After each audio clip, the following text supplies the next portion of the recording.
안녕하십니까, 책돌입니다. 오늘 소개해드릴 책은 바라는 대로 이루어지는 부의 법칙입니다. 저자는 제임스 앨런, 출판사는 이너북입니다. 바로 본문을 보겠습니다. 마음의 평화와 올바른 사고방식이 부와 성공으로 이끕니다. 삶의 질서와 인고의 결과로 부는 올 것입니다. 단순히 돈을 많이 버는 게 아니라 풍요로운 내면이 있어야 지속 가능한 물질적인 번영도 따릅니다. 자연계는 눈에 보이는 정신의 세계입니다. 보이는 것은 보이지 않는 것의 거울입니다. 원의 위쪽 절반은 아래쪽 절반과 같지만 그 구면은 반대쪽을 향하고 있죠. 물질과 정신은 우주에서 분리된 두 개의 원호가 아니라 완전한 하나의 원을 이루는 반쪽입니다. 자연계와 정신계는 영원한 적대 관계가 아니라 우주의 진정한 질서에서 영원한 하나입니다. 어떤 자연 대상이든 자세히 살펴보면 그 근본적인 과정을 정신적인 영역에서도 찾을 수가 있습니다. 예를 들어 씨앗이 발아하여 식물로 성장하고 꽃이 피고 나서 다시 씨앗으로 돌아가는 과정을 생각해 봅시다. 이 과정은 정신에도 동일하게 적용됩니다. 생각은 씨앗이며 마음의 토양이 떨어져 발아하고 성장하여 완성 단계에 도달하면 그 성질에 따라 선하거나 악한, 똑똑하거나 어리석은 행위로 꽃을 피우고 다시 생각의 씨앗으로 다른 마음에 뿌려집니다. 스승이 씨앗을 뿌리는 사람이자 정신적인 농업 전문가라면 그가 가르치는 제자는 스스로 마음의 밭을 가꾸는 현명한 농부입니다. 생각이 성장하는 과정도 식물과 같습니다. 계절에 맞게 씨앗을 뿌리면 어느 정도 시간이 지나면 씨앗은 깨달음의 식물로 자라 지혜의 꽃을 피웁니다.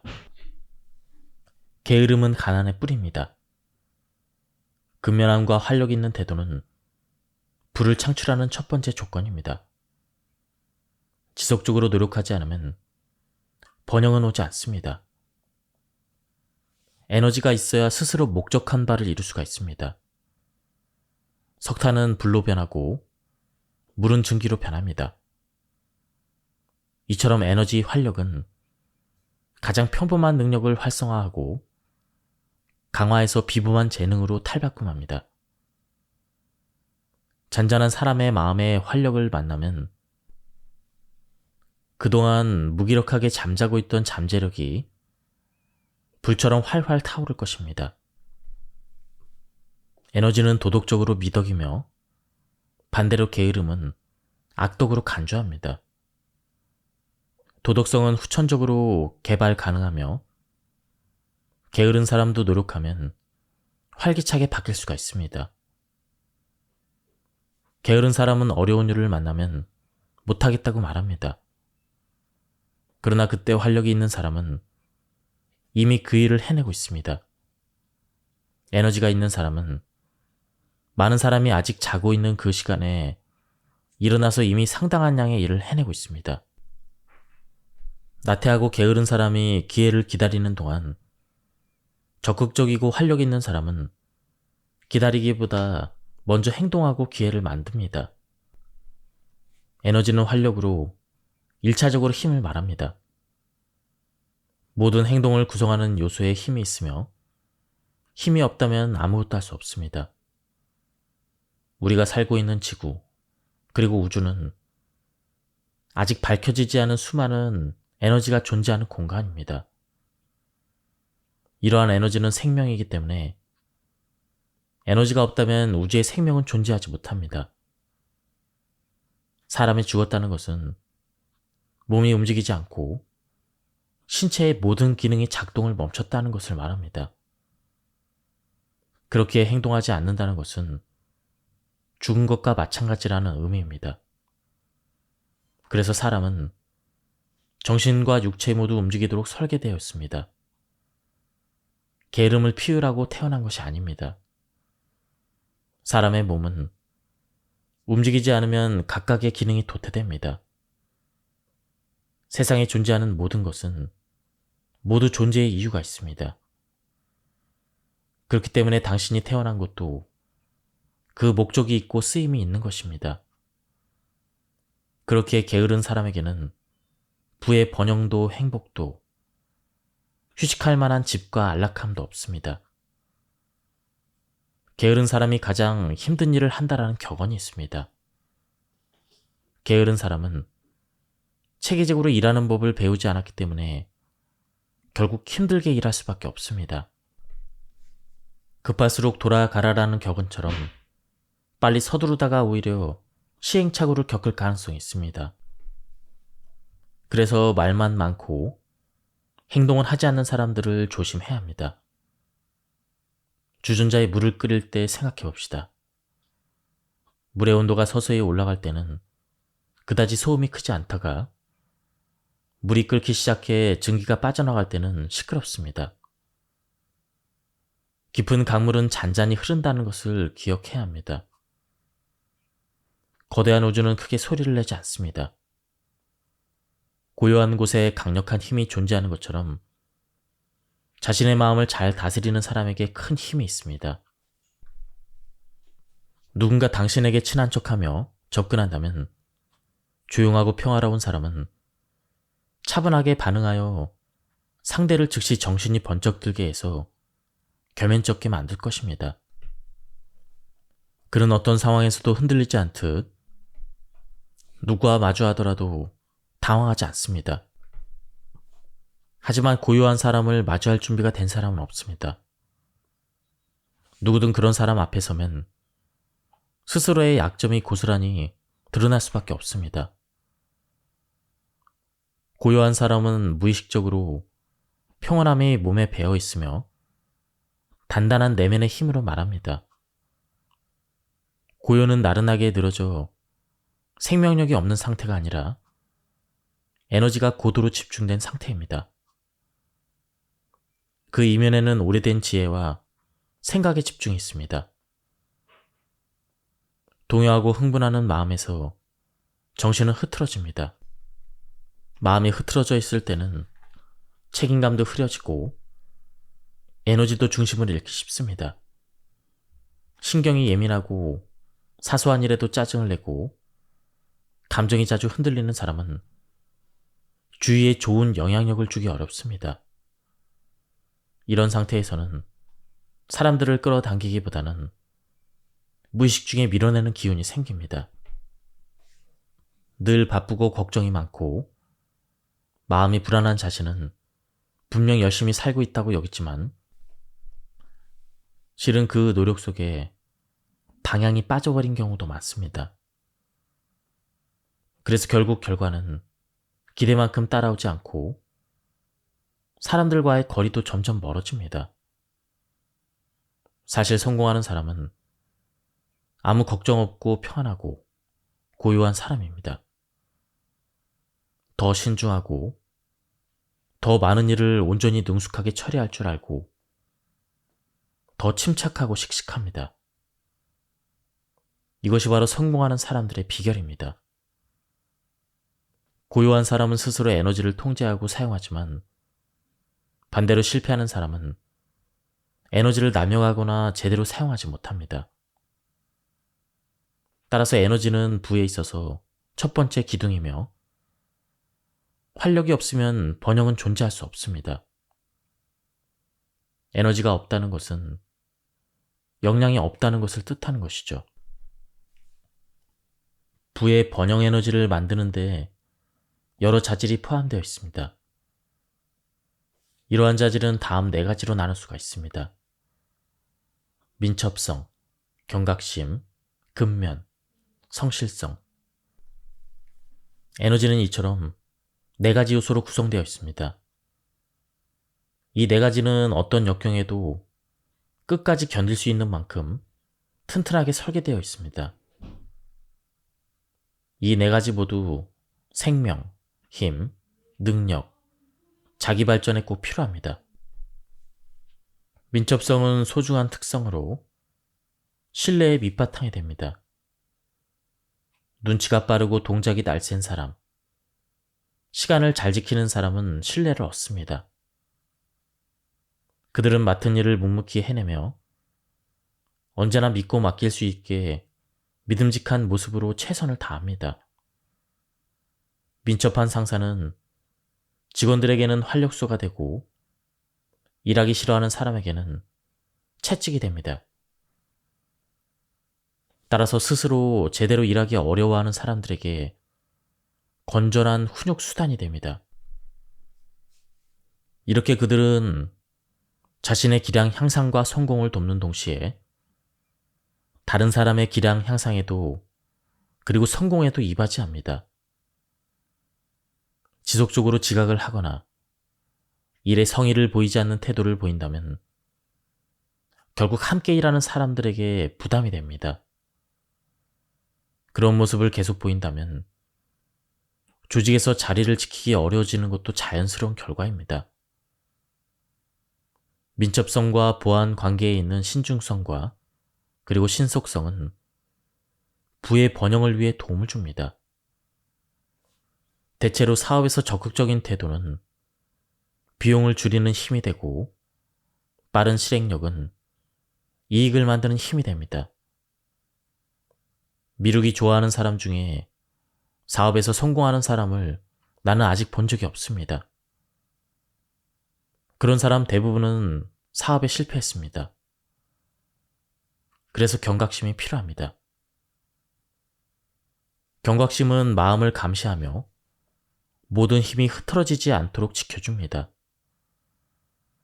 파괴적인 생각이 스며들기 전에 막아내는 탐지기 역할을 하는 것이죠. 또한 경각심은 모든 성공과 자유, 지혜와 가장 가깝다고 할 수가 있습니다. 따라서 우리는 스스로 마음을 조심하지 않으면 어리석은 사람이 되기 쉽고 어리석은 사람에게 부의 번영은 가까이 할 수 없습니다. 어리석은 사람은 자기 자신을 괴롭히는 지질한 생각과 요동치는 감정으로 인하여 마음을 평온하게 하는 평정심과 올바르게 결정하는 판단력을 잃게 됩니다. 그런 사람은 경각심이 없기 때문에 모든 악의 침입에 쉽게 마음의 문을 열어줍니다. 게다가 굉장히 약하고 불안정해 모든 충격에 충동을 느끼며 마음의 균형을 잃기 쉽고 불안해합니다. 경각심이 없는 사람은 일상에서 경솔하고 대체로 느슨한 마음을 지닌 것이 특징이죠. 경솔함은 어리석음의 또 다른 표현입니다. 실패와 불행을 불러일으키는 원인이 되기도 합니다. 사회 공헌과 자신의 번영을 목표로 하는 사람은 자신의 행동이 다른 사람에게 끼치는 영향과 그들의 반응을 통해 자신에게 되돌아올 영향에 무심해서는 안 됩니다. 일을 처음 시작할 때부터 뚜렷한 책임감이 있어야 합니다. 어떤 위치에 있든 자신의 행동이 그 일에 좋거나 나쁜 영향을 상당히 끼칠 것입니다. 그 사람의 행동은 남녀노소를 불문하고 그 행동을 본 상대방에게 은근히 영향을 미칩니다. 그렇게 영향을 미치고 특정한 인상을 남기고 그 인상은 서로에 대한 사람들의 태도를 결정하는 요소가 됩니다. 바로 그런 이유로 어떤 사회나 예의범절이 중요한 역할을 합니다. 당신이 자신감이 있고 원만하며 뛰어난 인성을 지니고 있다면 주변 사람들은 왠지 모르게 당신에게 호감을 느끼고 끌립니다. 훌륭한 성품은 당신의 모든 일상에서 강력한 강점이 되고 그로 인해 새로운 사람들을 만나며 좋은 기회가 늘어날 것이며 어떤 사업이든 성공에 큰 힘이 됩니다. 당신의 작은 약점은 바로잡고 여러 단점도 충분히 보완해 줄 것입니다. 금연은 기쁨과 풍요를 불러옵니다. 즐겁게 일하는 사람일수록 지역사회에서 가장 활기차고 행복한 구성원이 됩니다. 부자를 그저 돈이 많은 사람이라고 한다면 근면한 사람이 반드시 부자인 것은 아닙니다. 그러나 근면한 사람들은 항상 즐거우며 스스로 하는 일에 가진 것에 만족합니다. 따라서 부자의 의미를 축복이 가득한 사람으로 수정한다면 그들이 부자입니다. 근면한 사람들은 시무룩하게 앉아있을 시간도 스스로 아픔이나 고뇌로 자신만의 생각에 잠길 시간도 없습니다. 가장 자주 쓰이는 물건이 빛나듯 가장 활발하게 움직이는 사람은 밝고 긍정적인 에너지를 내뿜습니다. 사용하지 않는 물건은 쉽게 낡고 변색되듯 시간을 허비하는 사람도 권태로움과 무기력에 빠지기 쉽습니다. 시간을 때운다라는 말은 사실 자신의 무능함을 솔직하게 인정하는 것과 다름없죠. 오늘날 정보가 넘쳐나는 세상에서 짧은 인생을 살아가면서도 냉철한 생각과 따뜻한 마음으로 매 순간을 의미있게 보내는 사람들이 있습니다. 그들에게는 하루 24시간이 늘 부족할 만큼 하고 싶은 일이 많습니다. 근면함은 몸과 마음의 건강을 키우고 삶의 질을 한층 높여줍니다. 활기차게 하루를 보내는 사람은 밤마다 적당히 지쳐서 잠자리에 들기 때문에 깊고 달콤한 잠을 잘 수가 있습니다.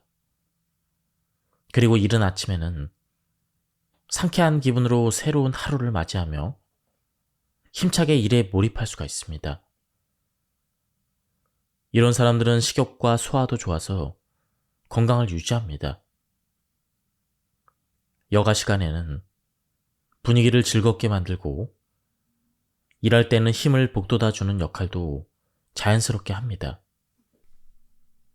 어느 위대한 스승은 성실함은 불멸로 가는 길이다.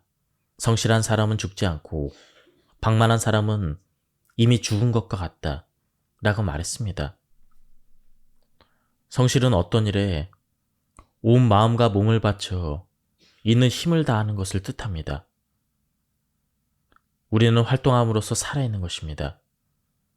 근면성실한 사람들은 자기가 맡은 일에 최선을 다하지 않고서는 좀처럼 만족하지 못합니다. 그래서 시간이 나면서 자연스럽게 자기 분야에서 최고의 자리에 오르게 됩니다.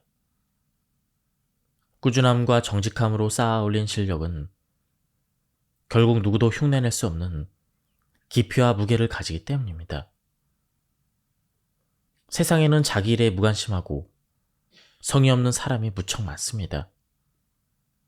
게다가 그들은 형편없는 성과도 스스로 만족합니다. 그렇게 지내다 보니 성실한 사람들과는 대조됩니다.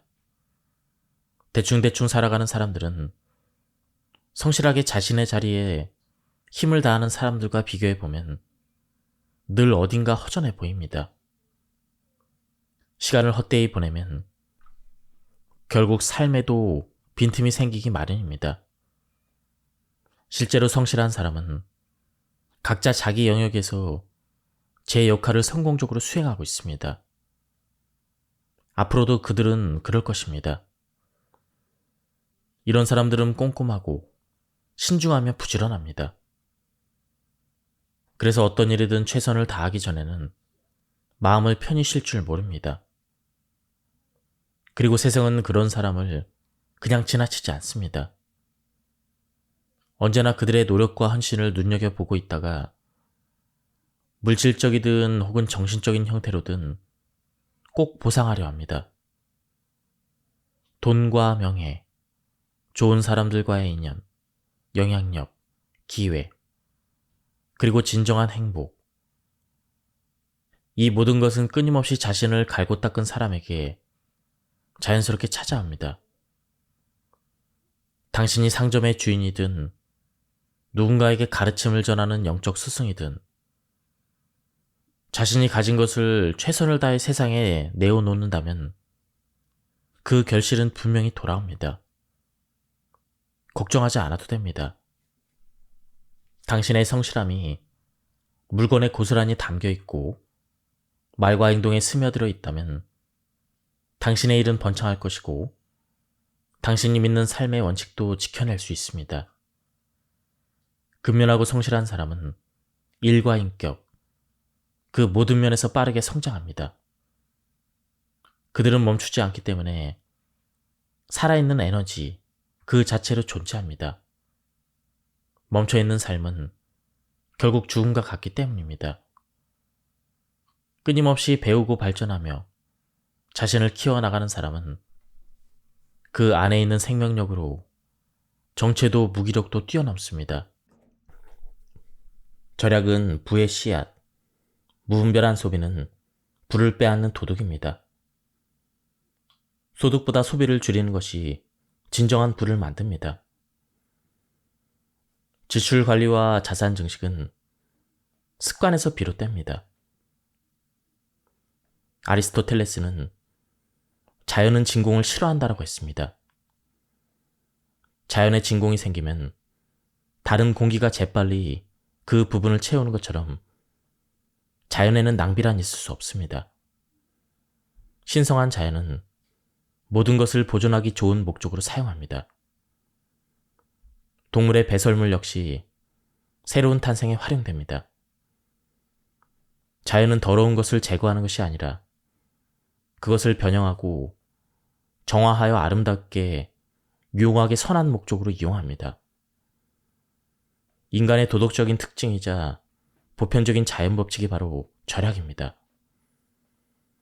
인간 스스로 에너지를 보존하고 노동의 주체로서 자신의 위치를 지키는 자질을 말합니다. 금전적 의미의 절약은 단지 이 원칙의 일부분입니다. 절약이라는 단어는 원래 정신적이었으나 물질적 형태를 뜻하는 말로 바뀌었습니다. 돈을 절약하는 사람은 구리를 은으로, 은을 금으로, 금을 지폐로 교환합니다. 그러고 나서 다시 그 지폐를 은행 계좌에 찍힌 숫자의 돈으로 바꿉니다. 돈을 더 쉽게 전달할 수 있는 형태로 바꿈으로써 금전 관리의 승자가 됩니다. 정신적인 절약가는 걱정 대신 지혜와 도덕적인 행동이 뛰어난 사람입니다. 지성을 원칙으로 지식을 지혜로 발전시킵니다. 그 지혜를 행동으로 표출하는 사람은 드물지만 일단 행동하면 강력한 효과를 발휘합니다. 정신적인 절약가는 이 모든 변형 과정을 거쳐 인격 수양과 인생 모두에서 승자가 됩니다. 진정한 절약은 물질적이든 정신적이든 모든 면에서 사치와 낭비, 그리고 재물을 아끼는 인색함 사이의 중간입니다. 돈이든 정신이든 낭비하는 것은 힘을 앗아갑니다. 이와 반대로 홀로 무언가를 쌓아두고 독차지하는 것도 힘을 줄어들게 하는 행위입니다. 금전적으로든 정신적으로든 힘을 확보하려면 일단 한 곳에 모아야 하지만 그 다음에는 적절한 사용이 뒤따라야 합니다. 돈도 에너지도 그 자체가 목적이 될 수 없습니다. 모으는 건 중요한 준비일 뿐 결국은 잘 쓰기 위해서입니다. 그리고 진짜 힘은 내가 가진 것을 바르게 쓸 때 생겨납니다.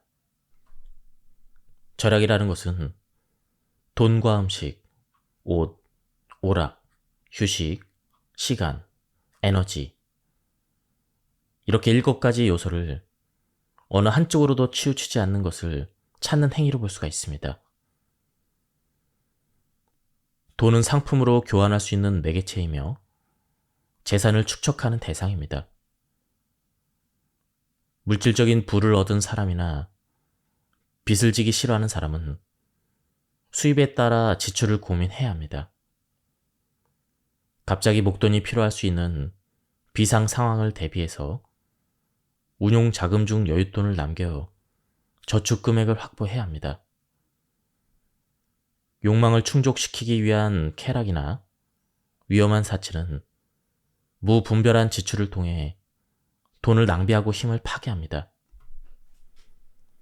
돈은 우리가 살아갈 수 있게 할 수 있다는 점에서 일종의 힘으로 볼 수가 있습니다. 그렇게 정당하고 도덕적인 소비를 해야 합니다. 낭비하는 사람은 절대 부자가 될 수 없습니다. 태어날 때부터 부자였던 사람이라면 곧 가난해질 것입니다. 반대로 구두쇠처럼 쓰지 않고 많은 금을 모았다고 해도 부자라고 할 수 없습니다. 아마도 그는 여전히 돈이 부족하다고 느끼고 쓰지 않을 것이기 때문입니다. 그렇게 모으기만 한 금은 사실상 구매력을 상실했습니다.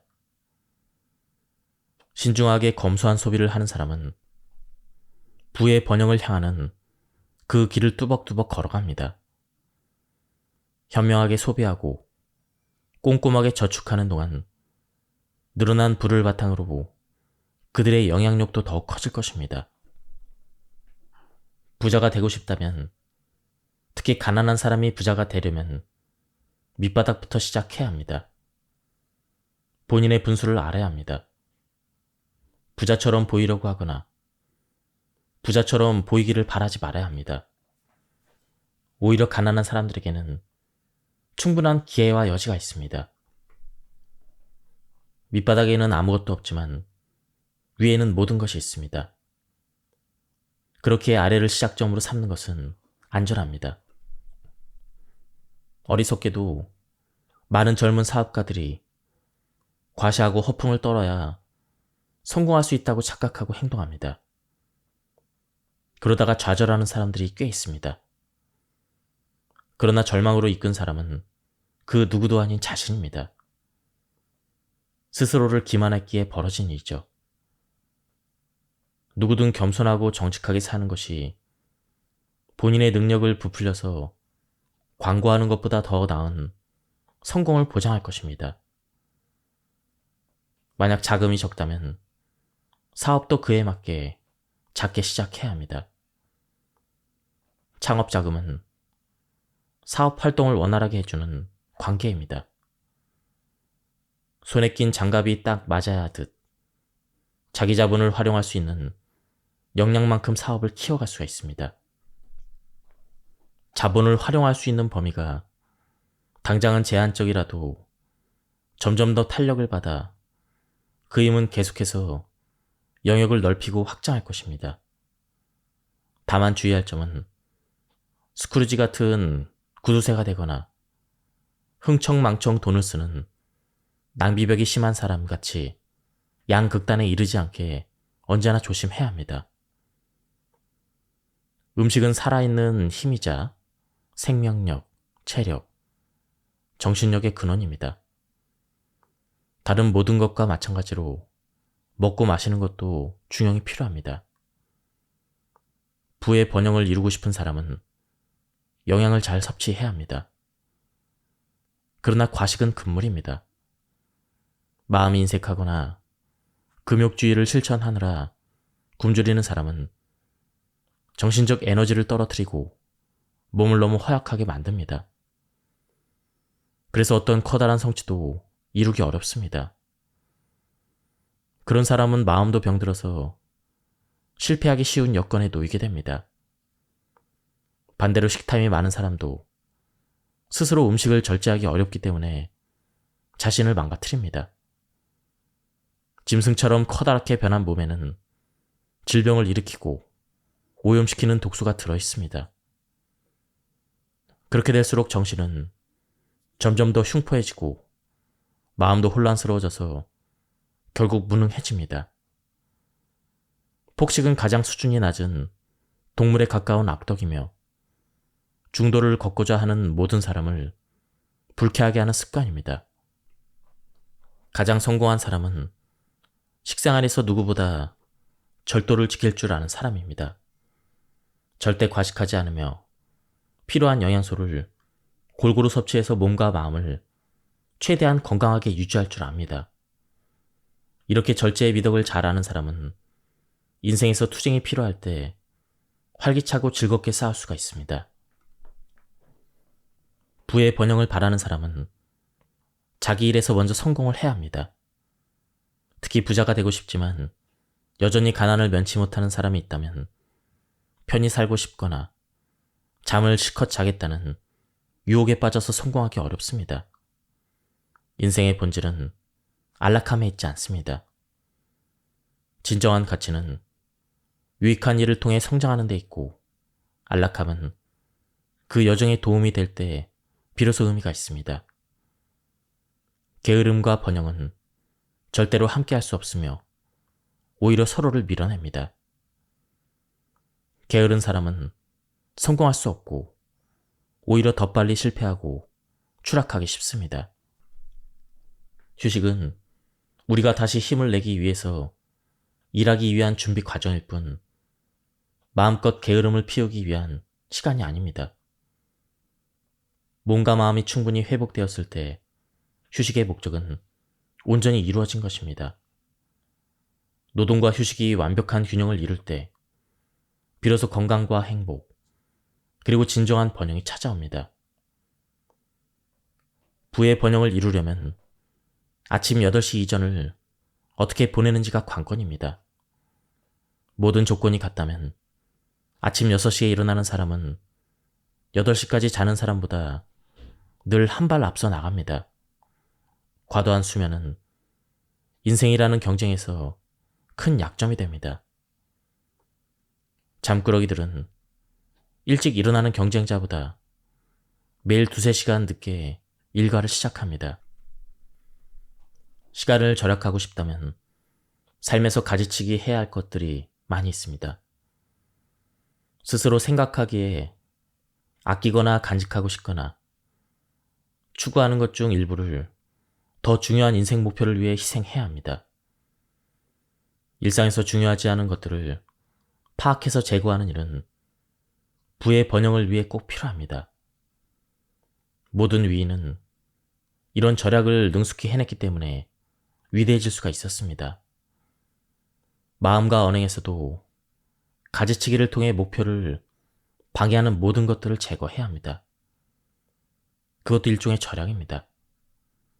어리석고 실패한 사람들은 경솔하게 말을 내뱉고 행동을 하며 좋은 생각과 나쁜 생각, 그 외의 잡생각을 가리지 않고 자기 마음속에 들여놓습니다. 진정한 절약가는 삶에서 꼭 필요한 것만 남기고 나머지는 채로 걸러낼 줄 알고 있습니다. 꼭 필요한 말과 행동만 하기 때문에 다른 사람들과 마찰이나 힘 낭비를 최소화합니다. 일찍 자고 일찍 일어나는 것, 시간을 아끼는 가장 좋은 방법은 의미 있게 쓰는 것입니다. 매 순간을 목적의식을 가지고 알찬 행동으로 채울 때 비로소 시간을 절약하게 됩니다. 에너지를 절약하려면 좋은 습관을 형성해야 합니다. 에너지를 무모하게 소비할 때 악이 탄생합니다. 그렇게 커다란 성공으로 이끌기에 충분한 양의 에너지가 나쁜 습관 때문에 하염없이 낭비되기도 합니다. 에너지를 아끼려면 몸과 마음 모두 절제가 필요합니다. 앞에서 살펴본 6가지 절약을 실천하는 것만으로도 큰 도움이 됩니다. 하지만 여기서 멈추지 말고 과도한 욕심이나 무분별한 행동, 몸을 혹사시키는 습관까지도 조절해야 합니다. 또한 마음을 소모시키는 감정들도 주의해야 합니다. 조바심과 걱정, 분노, 불만, 질투 같은 감정은 우리를 지치게 하고 집중력을 떨어뜨려 정작 중요한 일을 할 에너지를 빼앗아갑니다. 스스로를 단련하고 성장시키고 싶다면 이런 감정들을 인식하고 이겨내는 방법을 계속 찾아야 합니다. 부의 번영은 어디서 오는 것일까? 그건 눈에 보이는 돈이나 명품, 예쁜 집에서 오는 게 아닙니다. 번영은 결국 내면에서 시작됩니다.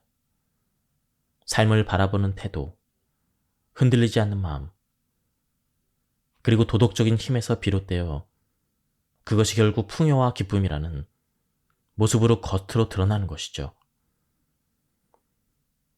예를 들어 천재적인 작가가 되고 싶다면 단순히 글을 많이 쓰는 것만으론 부족합니다. 그보다 더 중요한 것은 창조적인 감각과 내면의 깊이를 키우는 것입니다. 그러면 자연스럽게 좋은 작품이 따라옵니다. 마찬가지로 돈을 모으고 부동산을 사들이는 것만으로는 번영했다고 할 수 없습니다. 먼저 덕을 쌓고 사람다움을 기르는 것, 그게 진짜 부자의 시작입니다.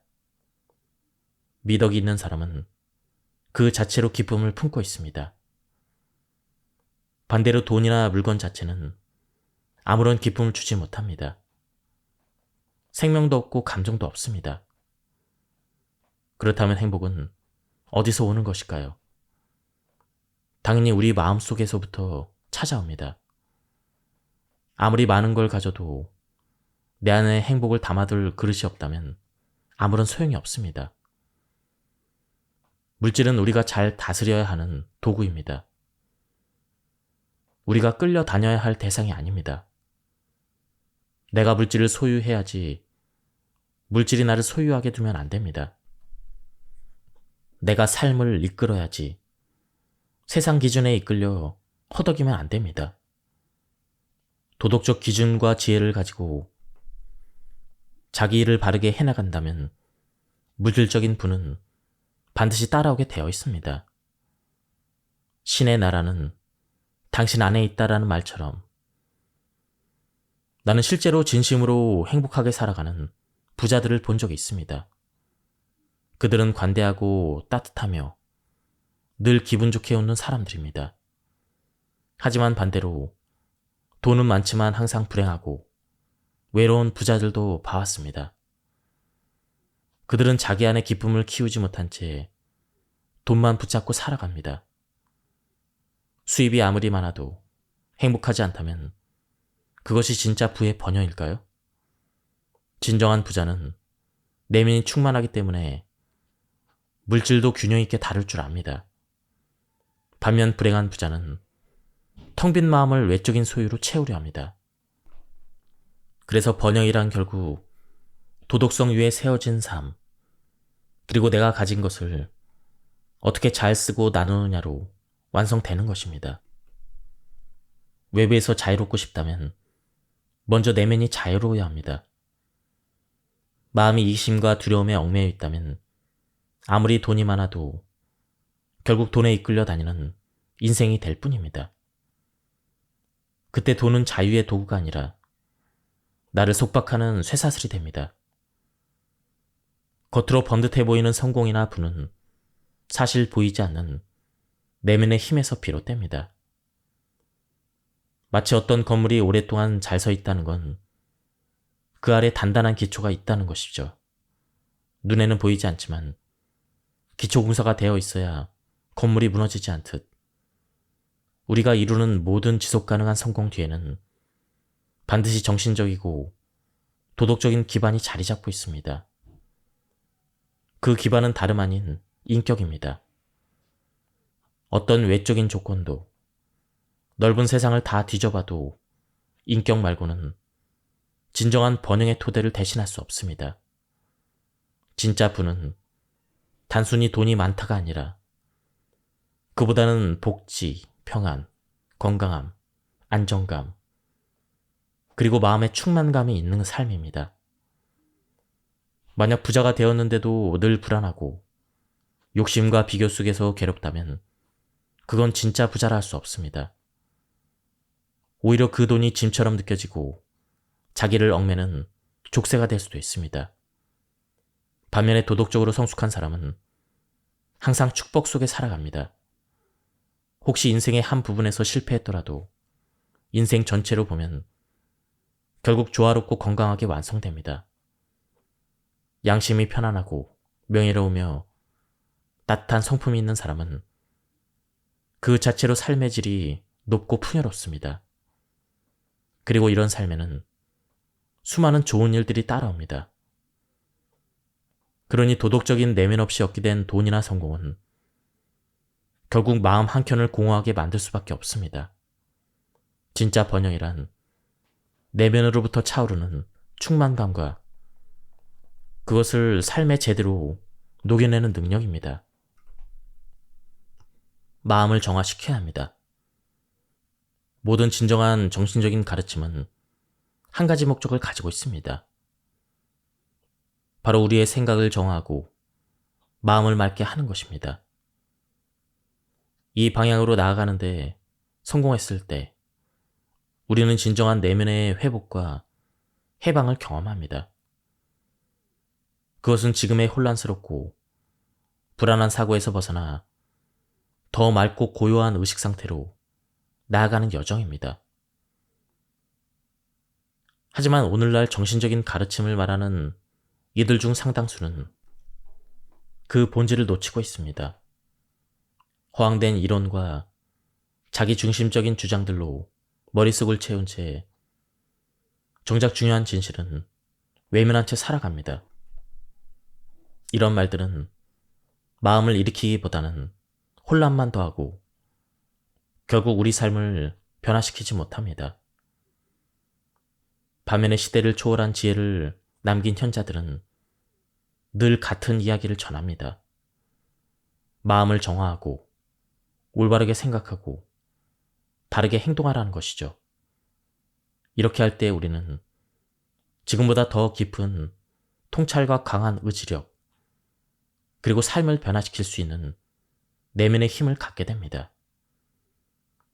정신적으로 성장하기 위해 시대를 막론하고 실천되어 온 세 가지 방법이 있습니다.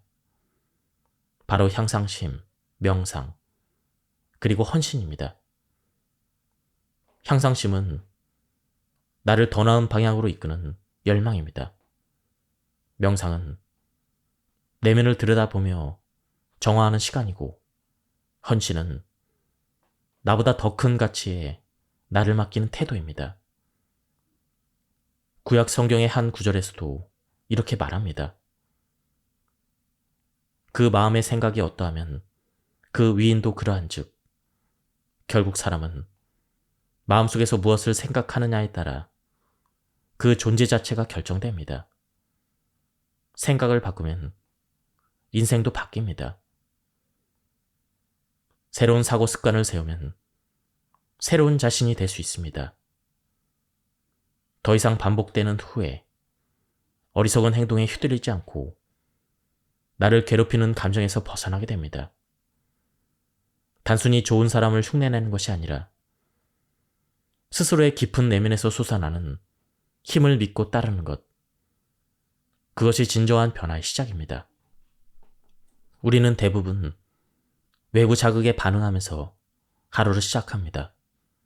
누군가의 말 한마디, 갑작스러운 상황, 스마트폰 속의 정보들, 이런 것들이 우리의 생각의 방향을 결정짓곤합니다.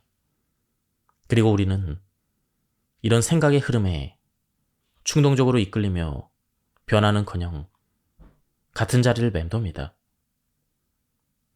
하지만 현명한 사람은 다릅니다. 그는 자극에 반응하기보다는 스스로 생각을 선택합니다. 자신이 가야 할 길을 결정하면 그 길을 흔들림 없이 걸어갑니다. 바로 의지력의 힘으로. 많은 사람이 자기 마음이 지금 어떤 상태인지조차 모릅니다. 그래서 생각에 끌려다니며 사소한 기분, 충동, 욕망에 의해 방향을 잃습니다. 반면에 현자는 마음의 상태를 늘 관찰하고 생각의 주도권을 자신이 쥐고 있습니다. 그는 충동을 다스릴 줄 알고 눈앞의 즐거움이 아닌 더 근본적이고 옳은 방향을 선택합니다. 충동은 쉽게 우리를 유혹합니다. 짧은 쾌락, 순간의 감정 해소는 달콤합니다. 그러나 그런 선택은 결국 후회와 혼란을 남깁니다. 반대로 원칙과 법칙을 따르는 삶은 단단합니다. 처음에는 어렵지만 시간이 지날수록 더 깊은 만족과 안정감을 줍니다. 현자는 진실과 거짓을 분명히 구별할 수 있습니다. 그리고 삶의 원리를 이해하고 그것을 실천하는 데 주저하지 않습니다. 하지만 우리 모두 그럴 수가 있습니다. 누구나 마음의 눈을 뜨고 사물의 본질을 꿰뚫어 볼 수가 있습니다. 선택은 결국 자신에게 달려 있습니다. 현자는 침착하고 안정적이며 내면에서 빛이 납니다. 보통 사람은 흔들리고 불안하지만 그 본질이 다르지 않습니다. 다만 어떤 생각을 선택하느냐에 따라 그 삶이 달라질 뿐입니다. 지금 이 순간부터라도 충동을 멈추고 더 나은 생각을 선택해 보길 바랍니다. 어리석은 생각을 하나씩 떨쳐낼 때마다 당신은 점점 더 현명한 사람으로 거듭나게 될 것입니다. 돈과 마음의 진짜 의미. 우리는 종종 돈을 모으는 데만 몰두합니다. 하지만 돈은 그 자체로 목적이 아니라 교환의 수단일 뿐입니다. 상인이 물건을 팔고 돈을 받듯 우리 모두는 이 세상에서 무언가를 주고받으며 살아갑니다. 물질이든 감정이든 삶의 모든 영역은 교환의 법칙 뒤에 있습니다. 예를 들어 좋은 음식을 먹고 싶다면 돈을 지불해야 하고 건강한 몸을 유지하고 싶다면 시간과 노력을 투자해야 합니다. 그런데 정신적인 영역도 마찬가지죠. 진심 어린 배려 없이 진정한 사랑은 오지 않고 상대의 기쁨을 생각하지 않는 이기적인 마음에는 결코 깊은 평화가 깃들 수 없습니다. 돈을 움켜쥐는 데만 집착하는 사람은 결국 삶 전체에서 받기만 하고 주지 않는 태도를 일관하게 됩니다. 그러면 언젠가 반드시 허전함과 외로움, 의미 없음이라는 벽에 부딪히게 되는 것이죠. 반면 돈을 흐르게 하고 마음을 나누는 사람은 자신의 삶의 풍요와 연결, 그리고 만족을 불러옵니다. 마음에도 교환의 법칙이 존재합니다. 정신적인 풍요 역시 주는 것으로부터 시작됩니다. 상냥함과 배려, 진심, 공감 같은 마음의 자산을 먼저 내어줄 때 비로소 우리는 그 대가로 진짜 행복을 얻게 됩니다. 그리고 그 행복은 혼자만 누리는 것이 아닙니다. 서로 나누고 함께 공명할수록 더 커지는 것이 바로 정신적인 부의 속성입니다. 자신만의 기쁨에만 집착하는 사람은 돈 많은 수전노처럼 마음도 궁핍해질 수밖에 없습니다. 항상 뭔가 부족하고 이유 없이 허전하며 행복을 얻었다고 믿어도 오래가지 못합니다. 진짜 마음의 부자가 되려면 어떻게 더 많이 가질까 이것이 아니라 어떻게 더 많이 나눌까라는 생각을 해야 합니다. 정신적인 가르침과 수많은 철학자가 말하는 핵심은 결국 하나입니다. 바로 정신적인 은혜를 서로 교환하며 살아가는 삶입니다. 나눌 줄 아는 마음이 바로 당신을 진짜 부자로 만들어줄 것입니다. 진짜 부자만 아는 정신적 교환의 법칙. 정신적인 은혜를 많은 사람과 나눈다. 이 말은 말처럼 쉬워 보이지만 실제로 실천하려면 마음을 다잡고 오래 연습해야 합니다. 그렇다면 정신적인 은혜란 무엇일까? 그것은 따뜻한 말 한마디, 이해심 있는 눈빛, 끝까지 포기하지 않는 인내, 신뢰와 온화함 같은 보이지 않는 선물입니다. 상냥함, 우애, 친절, 배려, 강인함, 무한한 자비와 영원한 사랑. 이 모든 것은 사람의 영혼을 살리는 미덕이며 누군가의 삶에 깊은 위안과 기쁨을 주는 정신적 자산입니다. 하지만 이런 은혜는 그냥 생기지 않습니다. 얻으려면 반드시 대가를 지불해야 합니다. 그 대가는 무엇일까요? 불친절, 무자비함, 의심, 적대심, 분노, 질투, 이기심 같은 낡고 불필요한 감정들입니다. 이런 것들을 내려놓는 순간 우리는 비로소 더 맑고 따뜻한 마음을 받아들이게 됩니다. 마치 상인에게 돈을 주고 물건을 사듯 우리는 내 안의 두려움을 포기하고 그 대신 밝고 단단한 마음을 얻는 것입니다. 그 교환은 언제나 균형과 만족을 가져옵니다. 한번 누군가에게 진심 어린 선물을 해본 경험이 있을 것입니다. 선물을 건네주며 이거 다른 걸로 바꿔줄래? 말하지 않듯 내가 내어준 상냥함과 배려에 대해서도 다시 돌려받는 마음은 생기지 않습니다. 그저 주는 것만으로도 충분히 기쁘고 만족스럽기 때문이죠. 더 나아가 물질적인 선물조차도 사실은 정신적인 기쁨을 표현하는 도구에 불과합니다. 주는 사람은 주는 즐거움을 느끼고 받는 사람은 받는 감동을 느끼죠. 그 자체로 이미 정신적인 은혜가 오갔다는 증거입니다. 이처럼 마음을 나눈다는 것은 무엇보다도 내 안에 불필요한 것들을 내려놓고 보다 나은 나로 성장하기 위한 교환입니다. 누군가와 마음을 나누는 모든 순간 당신은 조금 더 부유해지고 조금 더 평온해집니다. 그리고 그 따뜻한 에너지는 결국 다시 당신에게 돌아옵니다. 진짜 가치는 돈으로 살 수 없습니다. 세상의 모든 것에는 그 나름의 가치가 있습니다. 물질적인 것은 물질의 값으로, 정신적인 것은 정신의 값으로 거래됩니다. 하지만 우리는 종종 이 둘을 혼동합니다. 예를 들어 누군가의 배려나 진심을 돈으로 살 수 있다고 생각하거나 단순한 물질적인 성공이 곧 내면의 성숙과 행복을 보장한다고 믿습니다. 이런 태도는 위험한 착각이며 결국 독선과 자기 중심성으로 흐르게 됩니다. 배려나 친절, 사랑, 신뢰 같은 정신적인 자산은 조건 없이 주고받는 것입니다. 내가 이렇게 했으니 너도 뭔가 해줘야지라는 마음이 생긴다면 그 순간 진정한 나눔이 아니며 그 마음은 거래로 바뀌게 됩니다. 누군가에게 선물을 줄 때도 마찬가지입니다. 진심으로 베풀면 조건을 따질 필요도 없습니다. 그 마음은 눈에 보이지 않는 방식으로 반드시 돌아옵니다. 감정에 휘둘리지 않는 법. 살다 보면 많은 감정에 휘말리게 됩니다. 어느 날은 사소한 말 한마디에 마음이 무너지고 어느 날은 이유 없이 불안하고 초조해집니다.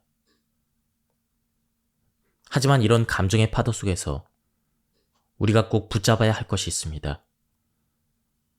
바로 있는 그대로 보기의 힘입니다. 우리는 종종 사물이나 사람, 상황을 있는 그대로 보지 못하고 내 기대나 내 감정, 내 입장이라는 필터로 보곤 합니다.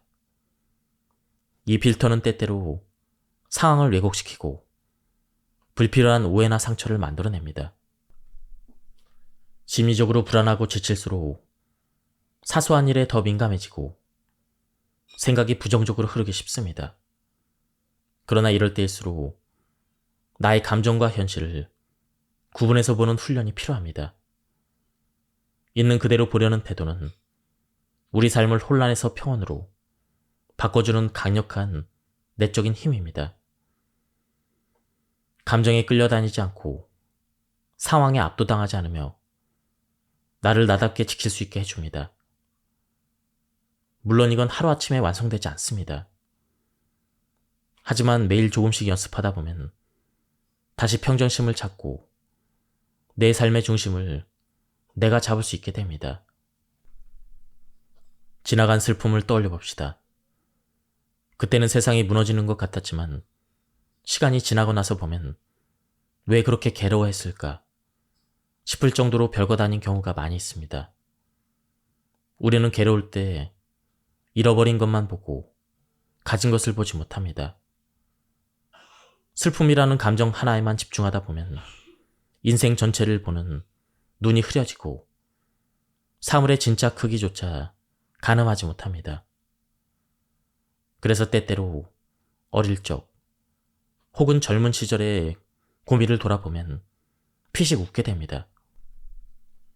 그러니 지금 이 순간 감정이 휘몰아칠수록 한 걸음 물러나서 이렇게 자신에게 물어봅시다. 정말 이것이 그렇게 큰일일까? 5년 뒤에도 이 감정이 지금처럼 무겁게 느껴질까? 감정이 지나고 나면 우리는 다시 중심을 되찾게 될 것입니다. 그리고 그때마다 당신은 조금 더 단단해질 것입니다. 공정한 판단을 하기 위해서는 감정에서 조금 떨어져 균형 감각을 길러야 합니다. 누군가를 이해하려는 노력 없이 내가 옳다고 주장하는 것만으로는 진짜 정의에도 평화에도 다가갈 수 없습니다. 예술가들은 쓰러진 나뭇가지 하나에도 아름다움을 찾습니다. 일반 사람에게는 평범하거나 거슬릴 수 있는 것들조차 그들의 눈에는 자연의 조화와 질서로 보이는 것이죠. 우리도 마찬가지입니다. 삶의 어려움 속에서도 의미를 발견하고 피하고 싶은 일조차도 나를 단단하게 만들어줄 계단이라 여길 수 있다면 그만큼 성장한 것입니다. 문제를 만났을 때 어떤 사람은 한숨부터 쉬고 어떤 사람은 원망부터 합니다. 하지만 사실 우리를 힘들게 하는 건 그 문제 자체가 아니라 그 문제를 바라보는 내 마음의 프레임입니다.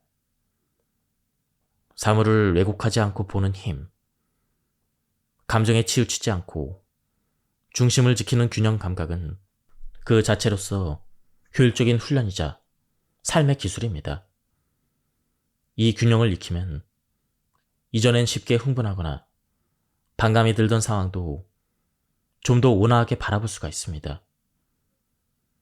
우리는 모두 내가 옳고 네가 틀렸다고 말하던 시절을 지나 이제는 우리 둘 다 다를 뿐이라고 말할 수 있는 그런 넉넉한 사람이 되어가는 중입니다. 그 마음의 중심이 잡히는 순간 우리 안에도 고요가 찾아옵니다. 그리고 그 고요함은 삶의 진짜 조화가 어디에서 오는지를 알게 해줍니다. 예술가들은 모든 사물에서 아름다움을 발견합니다. 다른 사람은 피하고 싶어하는 장면도 그들은 자연스러운 섭리로 받아들입니다.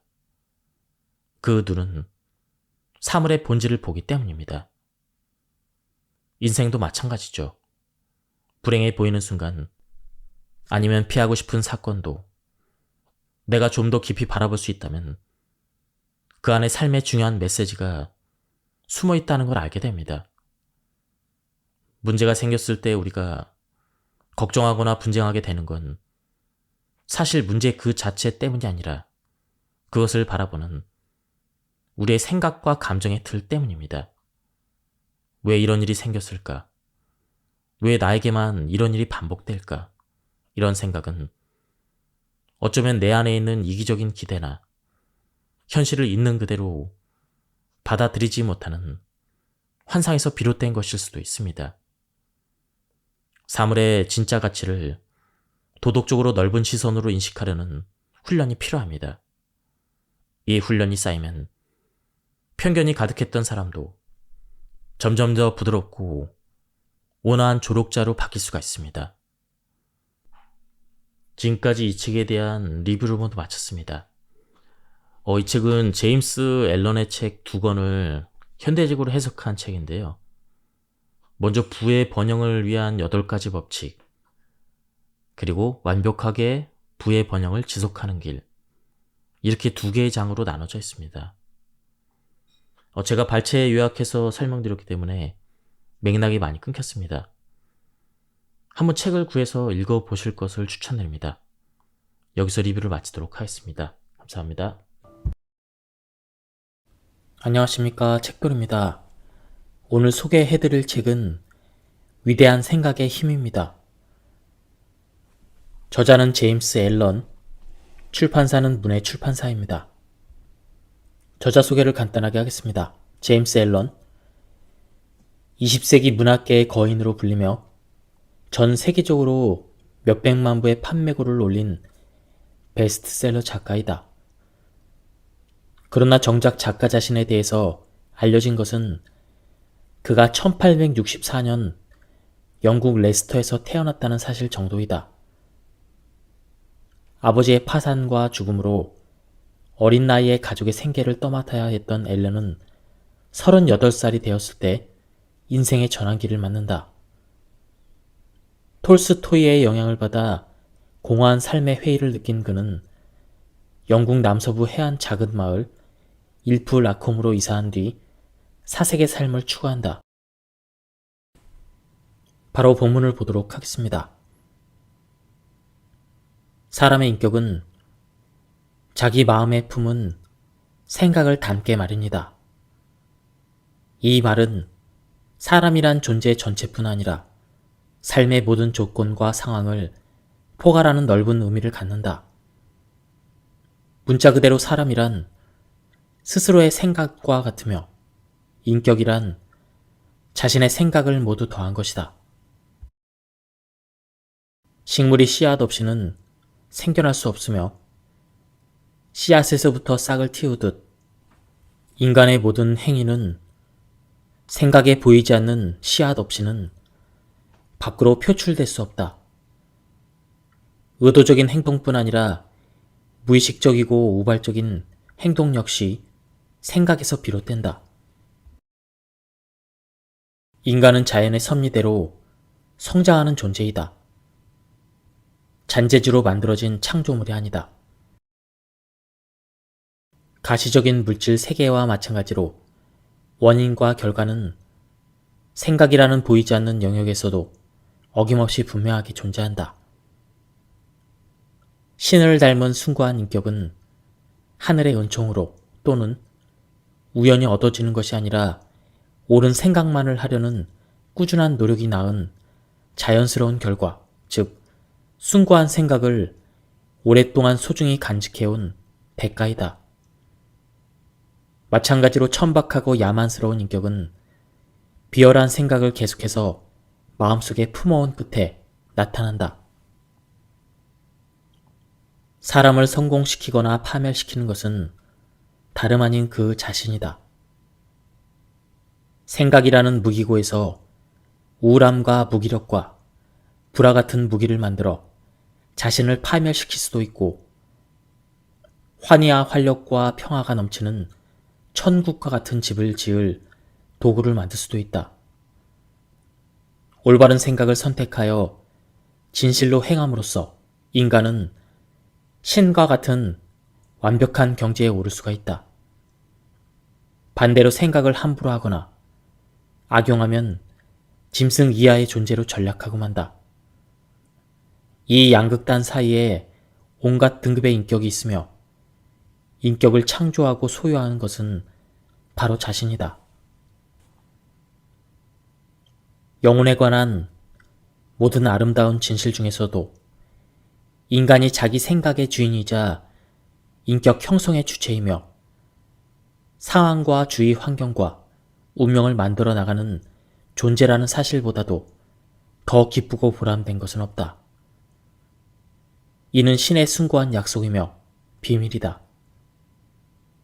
힘과 지성, 사랑, 그리고 생각의 주인인 사람은 모든 상황에 대처할 수 있는 열쇠를 쥐고 있으며 원하는 바를 이루도록 자신을 변화시키고 개선시킬 수 있는 능력을 내면에 지니고 있다.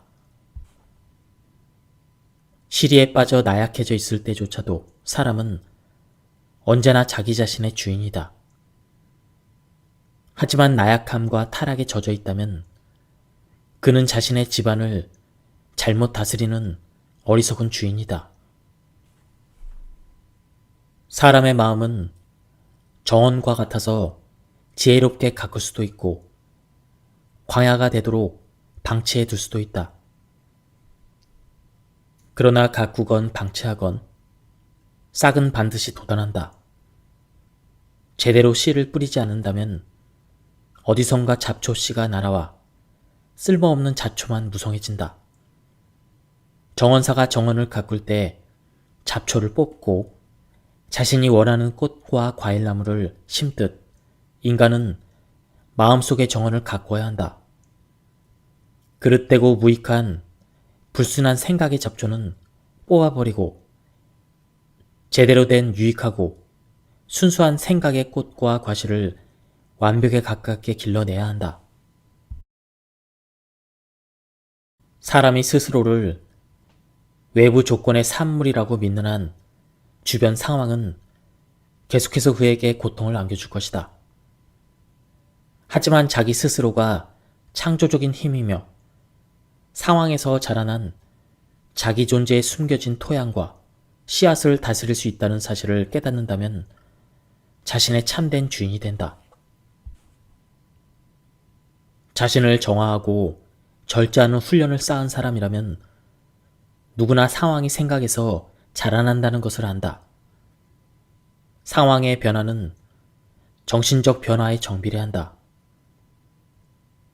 진심으로 자기 인격의 단점을 고치기 위해서 노력해서 뚜렷한 향상을 보았다면 상황도 그만큼 빨리 변화시킬 수가 있다. 영혼은 그 안에 은밀히 감추어진 것을 끌어당긴다. 사랑하는 것은 물론 두려워하는 것까지도 끌어당겨서 영혼 안에 간직해온 원대한 포부만큼 높이 이르고 절제되지 않은 욕망의 나락만큼 추락한다. 상황은 영혼을 변하게 하는 수단이다. 마음속에 뿌린 생각의 씨앗은 뿌리를 내리고 곧 행동이라는 꽃을 피우며 기회와 상황이라는 열매를 맺는다. 좋은 생각은 좋은 열매를 맺고 나쁜 생각은 당연히 나쁜 열매를 맺는다. 상황이라는 외부 세계는 생각이라는 내부 세계에 따라 형성된다. 그것은 기분 좋은 것이든 불쾌한 것이든 외부의 상황은 개인의 궁극적인 선을 만드는 요소가 된다. 자신의 열매를 거두는 자로서 사람은 고난과 축복 모두에서 교훈을 얻는다. 사람이 타락하거나 감옥에 가게 되는 것은 운명의 장난 탓이 아니라 비열한 생각과 천박한 욕망의 결과이다. 바꿔 말해 깨끗한 마음을 가진 사람이 단순한 외부 충동에 이끌려 우발적으로 범죄를 저지르는 경우는 없다. 사악한 생각이 오랫동안 마음속에 은밀히 잠복했다가 때가 오면 순간적으로 한꺼번에 밖으로 표출되는 것이다. 상황이 인간을 만들지 않는다.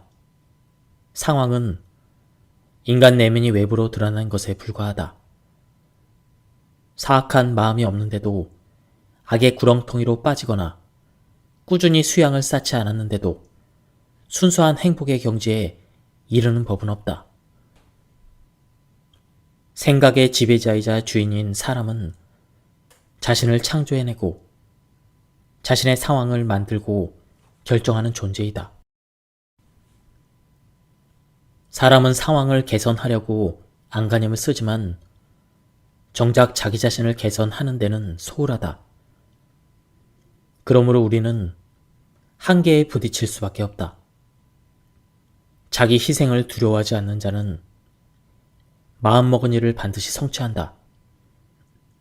이것은 정신적인 일뿐 아니라 세속적인 일을 성취하는 데도 마찬가지로 적용된다.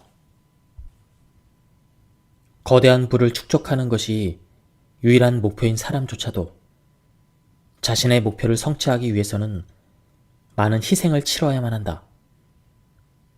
그러니 흔들림이 없는 조화로운 삶을 추구하는 사람은 얼마나 더 많은 희생을 치러야 하겠는가. 여기 비참하리만큼 가난한 사람이 있다.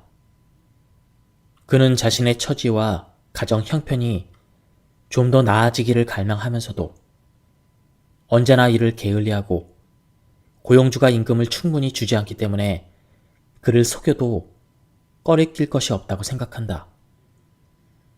이런 사람은 진정한 부를 이루는 근본 원칙 가운데에서 가장 간단한 기본 원리를 이해하지 못하고 있는 것이다. 나태하고 비겁하고 정직하지 못한 생각을 키우고 그런 방식으로 행동하는 사람은 절대로 자신이 처한 비참한 상황에서 헤어날 수 없으며 더욱 비참한 가난을 자초하기 마련이다. 선한 생각과 행동은 절대로 나쁜 결과를 낳지 않는다.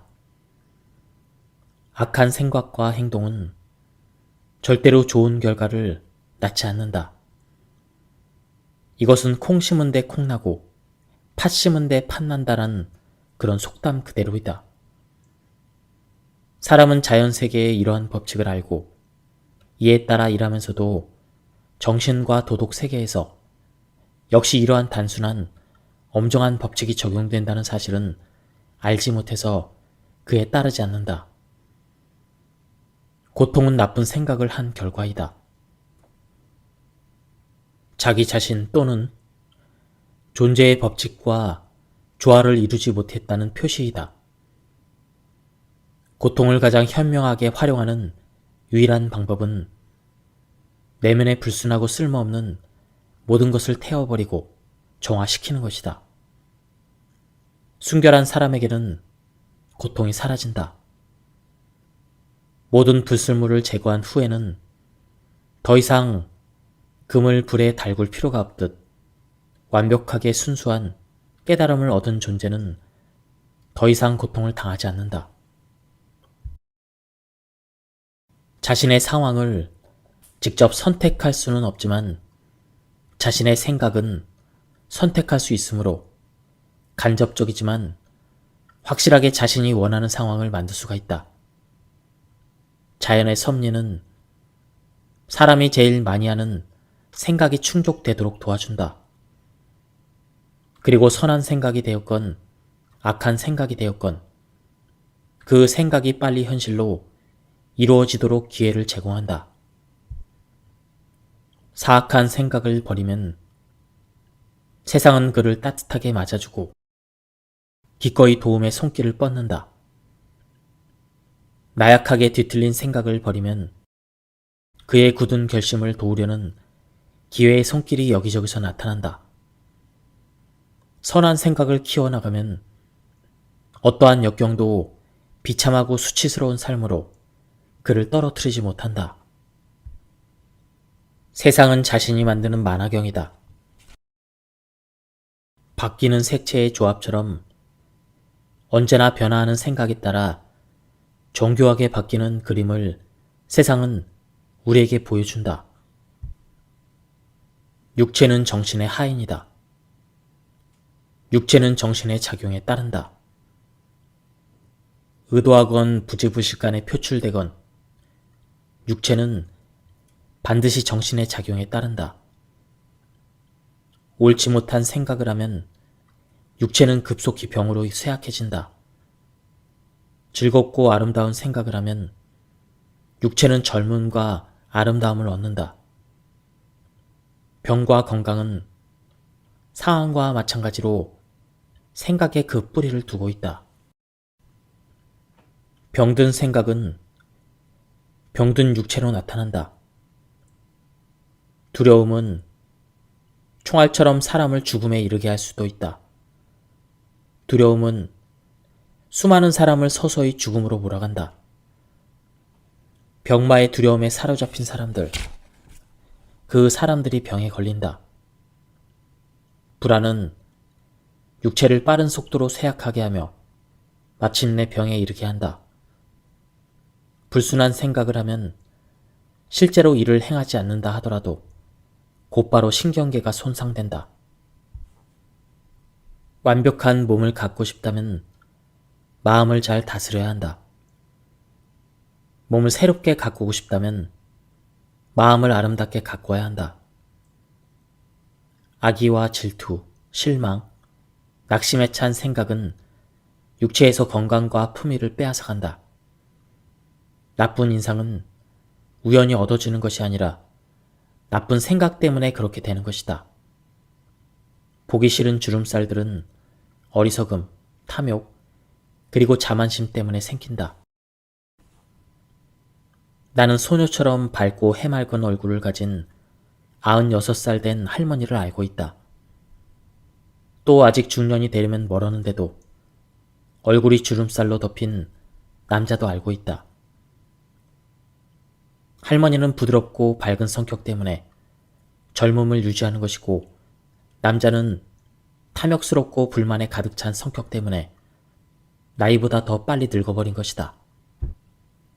목표를 성취하기 위해 한 걸음씩 나아가는 가운데 실패를 거듭하겠지만, 이는 자신의 단점을 극복할 때까지 반드시 겪어야 할 과정이다. 실패를 통해 얻은 강인한 인격은 진정한 성공을 쟁취하는 수단과 힘과 승리가 보장된 미래를 위한 출발점이 될 것이다. 거대한 목적에 대한 부담감을 갖고 있는 사람들은 일단 아무리 하찮아 보일지라도 일상의 의무를 완벽하게 수행하는데 생각을 집중해야 한다. 이런 방법을 통해서만 생각을 한데에 모을 수 있으며 단호함과 추진력을 기를 수가 있다.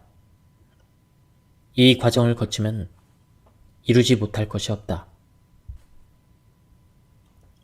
몸이 약한 사람이 주의 깊게 꾸준히 훈련을 함으로써 강인한 체력을 얻게 되듯, 나약한 생각을 가진 사람 역시 올바르게 생각하는 훈련을 통해 정신을 단련할 수가 있다. 목적의식 없는 나약한 기질을 과감히 떨쳐버리고 목적을 갖고 생각하기 시작하면 실패를 성공의 어머니라 여기고 모든 상황을 자기에게 유리하도록 전환시키며 강인한 정신력으로 겁없이 시도하고 훌륭하게 성취하는 강한 사람의 반열에 끼게 된다. 일단 목표를 설정하면 마음속으로 목표에 이르기 위해서 한눈 팔지 말고 고든 길을 가겠다고 굳게 결심해야 한다. 의심과 두려움은 온 힘을 다해 마음속에서 몰아내야 한다.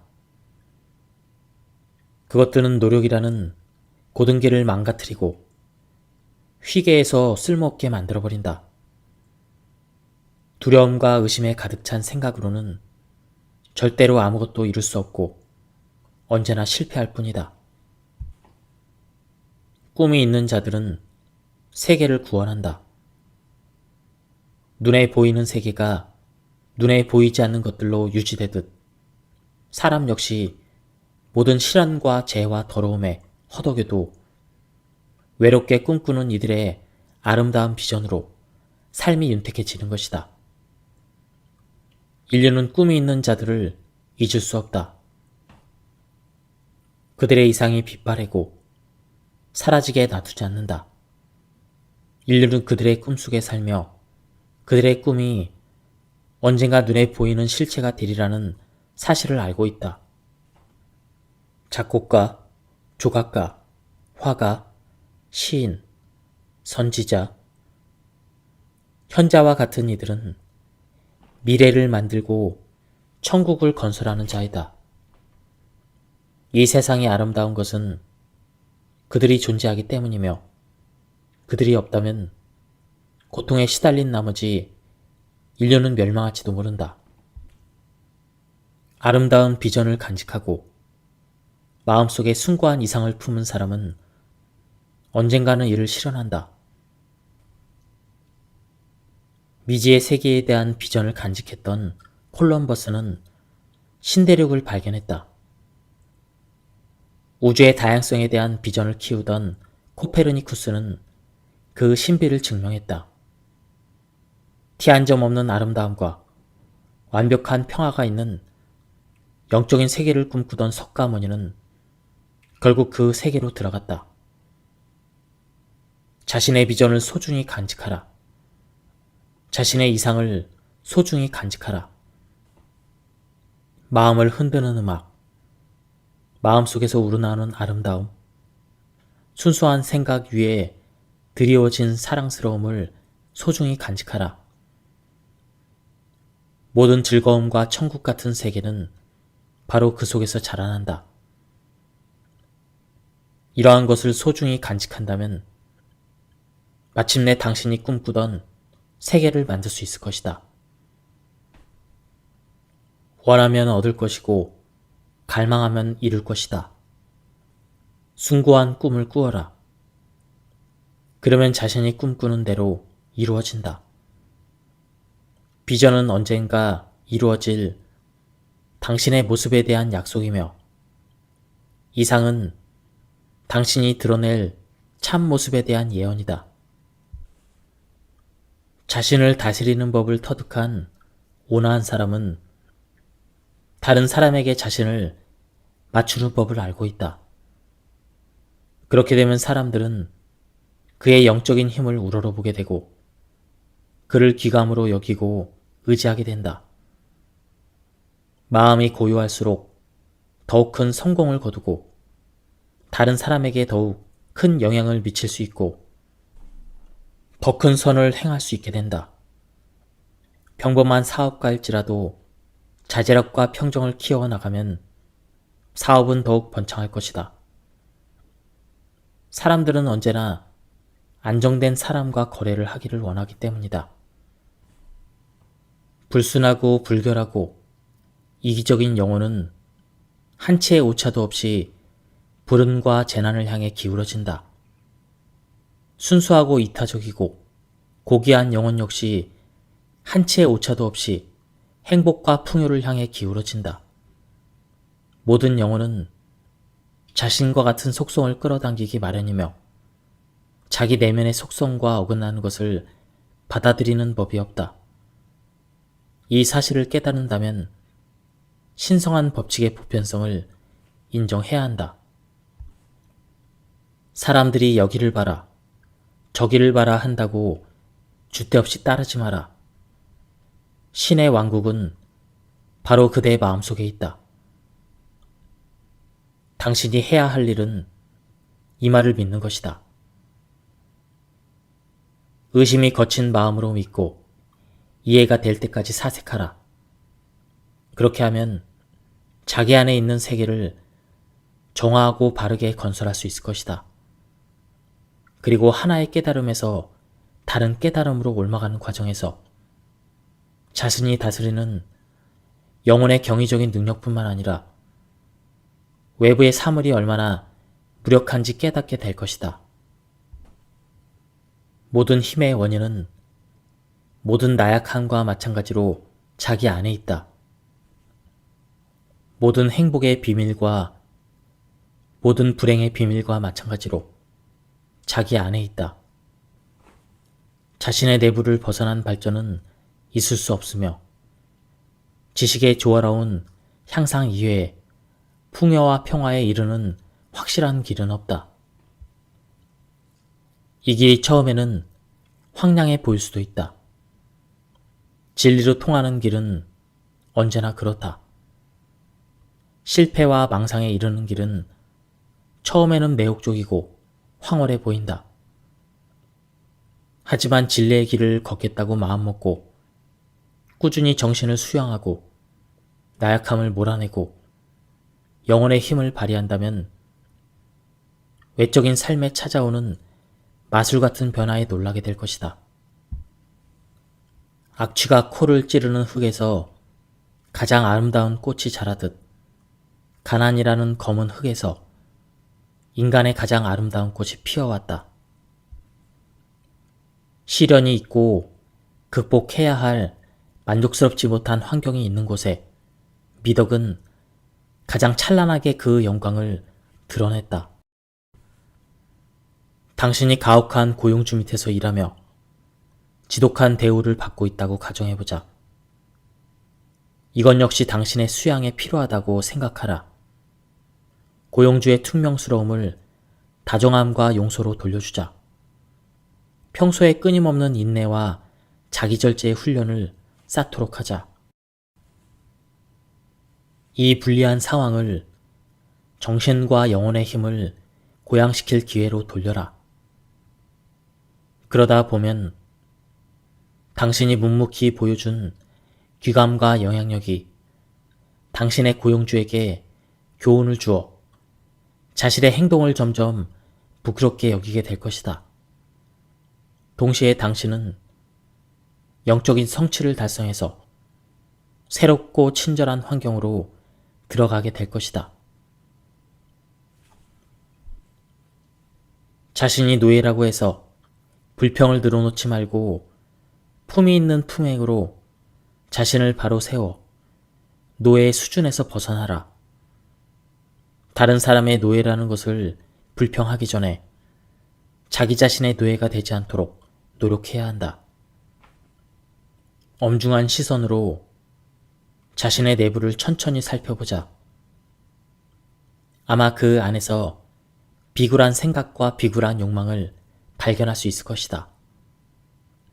그리고 당신의 행동 속에는 비굴한 습관이 자리 잡고 있을 것이다. 이것들을 극복하여 자기 자신의 노예가 되지 않는다면 그 누구도 당신을 노예로 부릴 수 없다. 자기 자신을 극복하고 모든 적대적인 상황을 초월하면 모든 어려움은 당신 앞에 무릎을 꿇는다. 예, 지금까지 이 책에 대한 리뷰를 모두 마쳤습니다. 시간 관계상 요약 발췌해서 읽어드렸습니다. 전체적인 맥락을 파악하고 싶은 분들은 책을 한번 읽어보실 것을 추천드립니다. 이 책은 한 페이지 한 페이지가 전부 다 좋았습니다. 예, 여기서 리뷰를 마치도록 하겠습니다. 감사합니다.